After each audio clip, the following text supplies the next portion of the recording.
Hello, everyone, and welcome to today's video. Today we're diving into a sensitive yet important topic: 12 unpleasant habits in older age that can make others uneasy. Now, before we begin, let me clarify that this video is not about pointing fingers or making anyone feel bad. Aging is a natural part of life and we all develop habits over time, some helpful, some not so much. Our goal here is to explore behaviors that might unintentionally make others uncomfortable, why they happen, and how we can address them with kindness. And understanding this topic matters because as we age, our interactions with family, friends, and even strangers shape our relationships and how we're perceived. Sometimes habits develop without us realizing their impact. By shedding light on these, we hope to foster empathy, improve communication, and help everyone. Whether you're navigating older age yourself or interacting with someone who is, build stronger, more respectful connections. In this video, we'll cover 12 specific habits, explore why they might occur, and offer practical tips for addressing them. Whether you're watching to reflect on your own habits or to better understand a loved one, there's something here for everyone.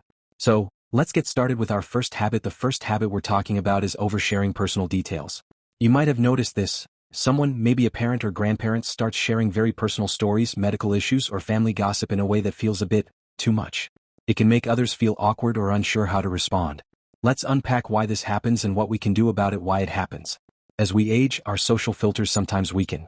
This could be due to changes in the brain, like reduced inhibition in the frontal lobe, which governs decision-making and social appropriateness. Older adults may also feel a need to connect deeply or share their life experiences, especially if they're feeling isolated. Loneliness is a big factor here. Studies show that social isolation affects over 25% of people over 65, and sharing personal details can be a way to seek connection. Another reason could be a sense of legacy. Many older adults want to pass down stories or lessons, which is beautiful, but it can come across as oversharing if the listener isn't ready for it. Sometimes, it's just a matter of not realizing that certain topics, like detailed medical histories, might make others uncomfortable in casual settings. Why it can make others uneasy when someone shares very personal details? It can put the listener in an awkward spot. They might feel pressure to respond in a certain way, or they may not know how to steer the conversation elsewhere. For example, hearing about someone's medical procedure in detail during a family dinner can make people feel uneasy, especially if they're not close enough to feel comfortable with that level of intimacy. How to address it? If you're the one oversharing, try to gauge the listener's interest. Are they engaged or do they seem uncomfortable? A good rule of thumb is to keep conversations balanced. Share, but also ask questions about the other person. If you're on the receiving end, you can gently redirect the conversation. For example, say, "That sounds like quite a story. By the way, have you seen that new movie everyone's talking about?" This keeps the interaction positive without dismissing the speaker. For family members or caregivers, approach the situation with empathy. If oversharing is a new behavior, it might be worth checking if loneliness or cognitive changes are at play. Encouraging social activities, like joining a senior club or hobby group, can help reduce the need to overshare as a way to connect. The key here is communication and understanding. Aging doesn't mean we stop learning how to connect, it just means we might need a little extra awareness. Next up is repeating stories or questions. This is something many of us have experienced: an older loved one telling the same story multiple times or asking the same question within a short period. It can be frustrating or uncomfortable, but there's often more to it than meets the eye. Why it happens? Repetition can stem from a variety of causes. One common reason is memory changes. As we age, short-term memory can decline, and someone might not realize they've already shared a story. Conditions like mild cognitive impairment or early dementia can amplify this, affecting about 10 to 20% of people over 65, according to the Alzheimer's Association. But it's not always about memory.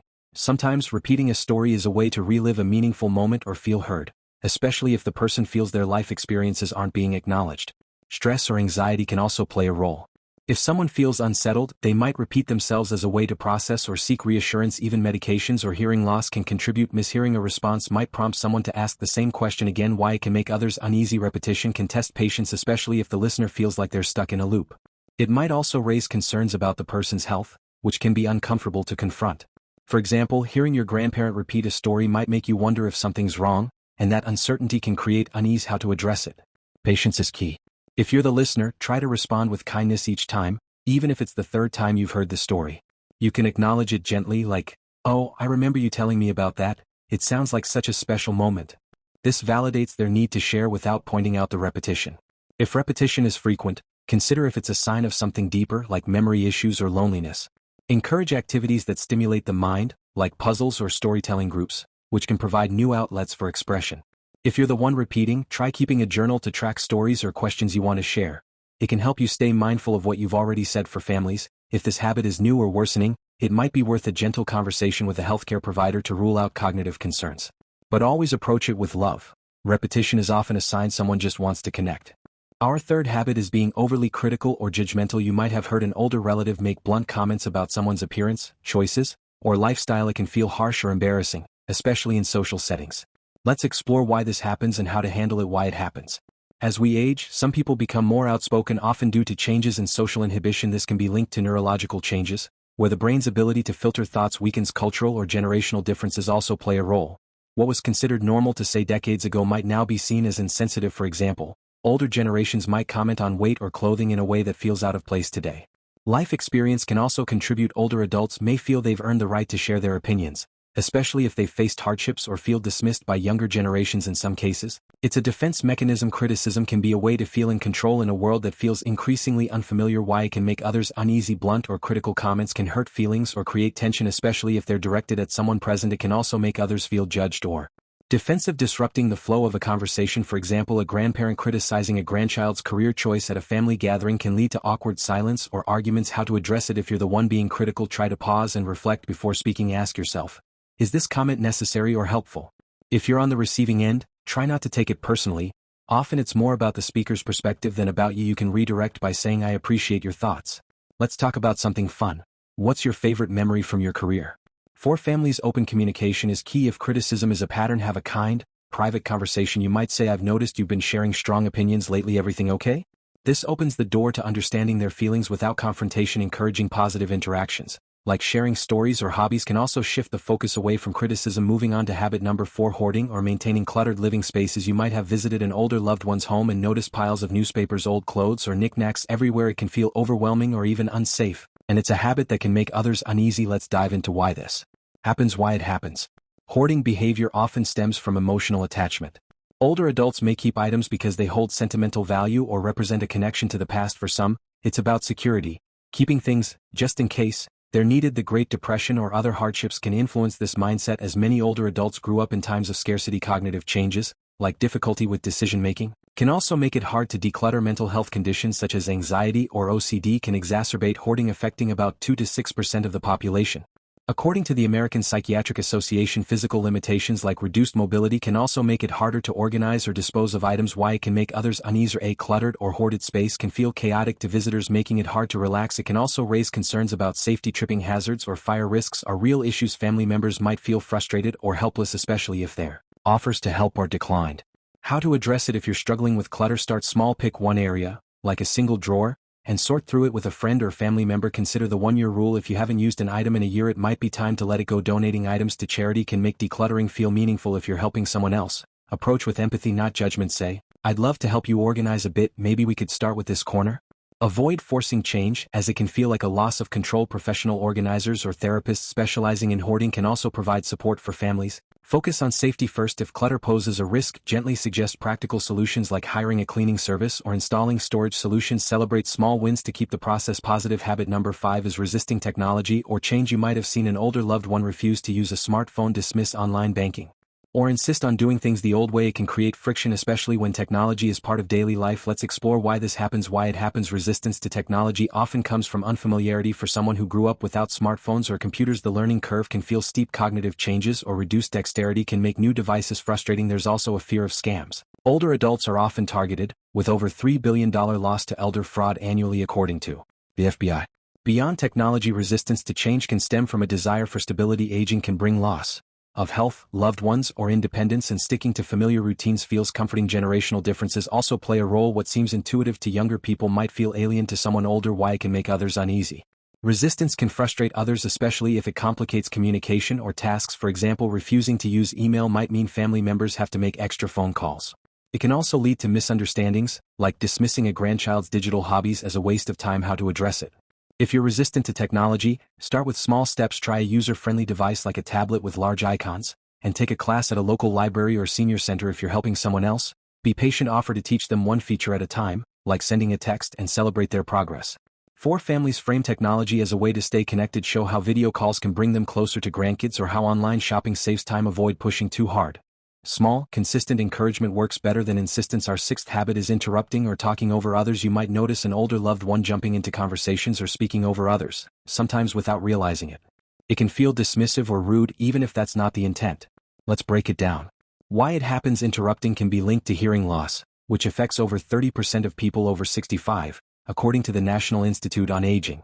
If someone can't hear well, they might interrupt to keep up with the conversation. Cognitive changes like slower processing speeds can also make it harder to wait for a pause. Sometimes it's about eagerness to share wisdom or feeling unheard in a fast-paced world. Why it can make others uneasy.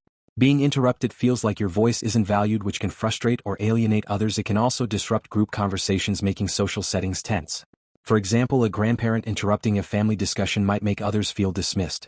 How to address it. If you're interrupting, try to pause and listen actively. Count to 3 before responding to ensure the other person is done speaking. If hearing loss is an issue, consider a hearing aid or a quieter setting for conversations. If you're on the receiving end, gently address it. Say, "I'd love to hear your thoughts. Let me finish this point first, okay?" This sets boundaries kindly. For families, check if hearing or cognitive issues are at play, and approach with patience. Encouraging turn-taking in conversations can help everyone feel heard. Habit number 7 is neglecting personal hygiene. This is a delicate topic, but it's important. You might notice an older loved one skipping showers, wearing the same clothes repeatedly, or neglecting dental care. It can be uncomfortable for others, but there's often a deeper reason why it happens. Physical limitations like arthritis or reduced mobility can make bathing or grooming difficult. Mental health issues like depression, which affects about 7% of older adults, can sap motivation for self-care. Cognitive decline, such as in dementia, can also mean forgetting hygiene routines. Financial constraints might limit access to products or professional care. Why it can make others uneasy. Poor hygiene can create physical discomfort, like odors, or raise concerns about health and well-being. It's awkward to address as no one wants to offend, but ignoring it can strain relationships or signal neglect. How to address it. If you're struggling with hygiene, ask for help.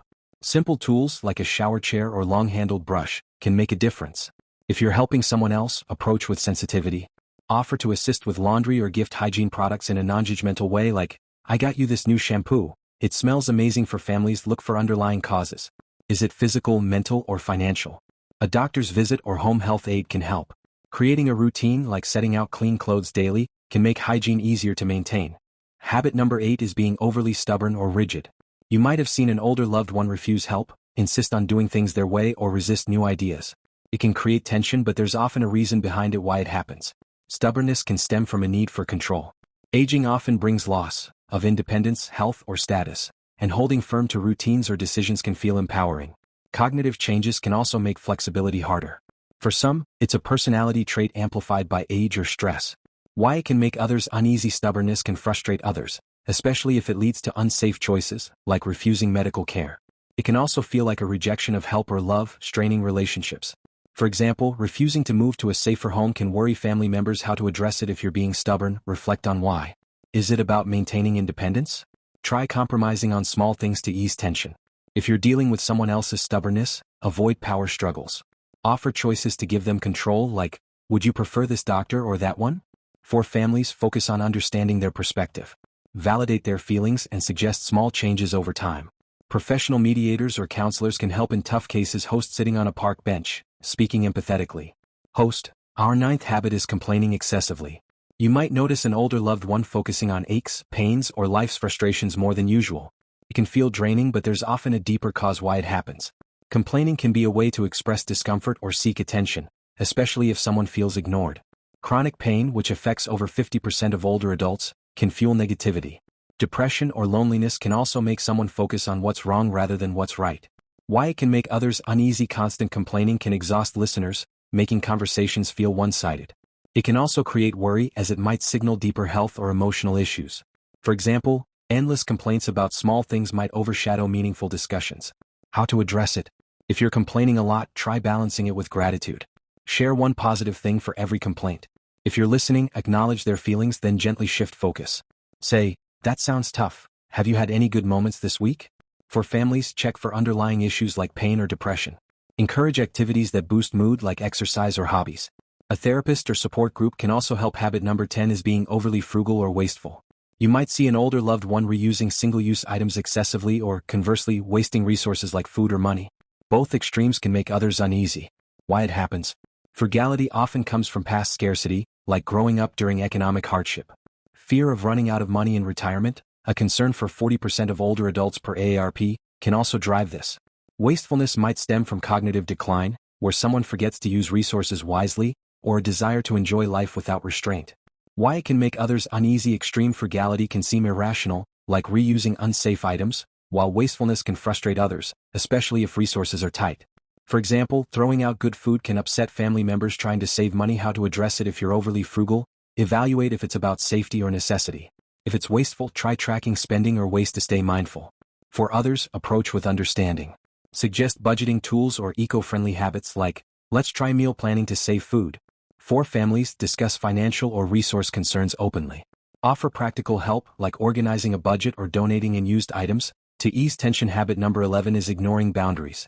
This might look like an older loved one giving unsolicited advice, entering personal spaces, or disregarding others' preferences. It can strain relationships, so let's explore why it happens. Ignoring boundaries can stem from generational differences. What was once normal, like giving advice freely, might now feel intrusive. Cognitive changes or a desire to stay involved can also lead to overstepping. Loneliness might make someone push for closeness in ways that feel overwhelming. Why it can make others uneasy. Ignoring boundaries can feel disrespectful or invasive, like commenting on someone's parenting in front of others. It can create tension or make people withdraw to avoid conflict. How to address it? If you're overstepping, ask for permission before offering advice or entering personal spaces. If you're on the receiving end, set clear boundaries kindly, like, I really value your input but I'd like to handle this my way. For families, reinforce boundaries with love. Explain why certain actions feel uncomfortable, and suggest alternative ways to stay connected, like regular phone calls instead of unannounced visits. Our final habit is withdrawing socially. You might notice an older loved one declining invitations, avoiding social events, or seeming disengaged. It can worry others, so let's understand why it happens. Social withdrawal can stem from health issues, like hearing loss or mobility challenges, which make socializing harder. Depression or anxiety affecting millions of older adults can also reduce motivation. Sometimes it's a choice. Some people prefer solitude as they age, especially if they feel out of place in social settings. Why it can make others uneasy. Withdrawal can signal distress, making family or friends worry about isolation or mental health. It can also strain relationships as others feel rejected or helpless. How to address it? If you're withdrawing, try small steps like attending one event a month. If you're helping someone else, invite them to low-pressure activities like a coffee date. Say, I'd love to catch up over tea. When's a good time? For families, check for underlying issues like depression or sensory challenges. Encourage social clubs or volunteer opportunities to rebuild connections. Respect their pace but keep inviting them to stay engaged. And there you have it, 12 habits in older age that can make others uneasy, from oversharing to social withdrawal. Each of these habits has a root cause, whether it's physical, emotional, or societal, and understanding those reasons is the first step to addressing them with compassion. Aging is a journey we all share, and it comes with challenges and opportunities. If you recognize these habits in yourself, know that small changes can make a big difference. If you see them in a loved one, approach with empathy, patience, and open communication. Relationships thrive when we listen, understand, and support each other. Thank you for watching this video. If you found it helpful, give it a thumbs up, share it with someone who might benefit, and subscribe for more content on navigating life stages with kindness. Let us know in the comments which habit resonated with you, or if there's another topic you'd like us to cover. Until next time, take care and keep connecting.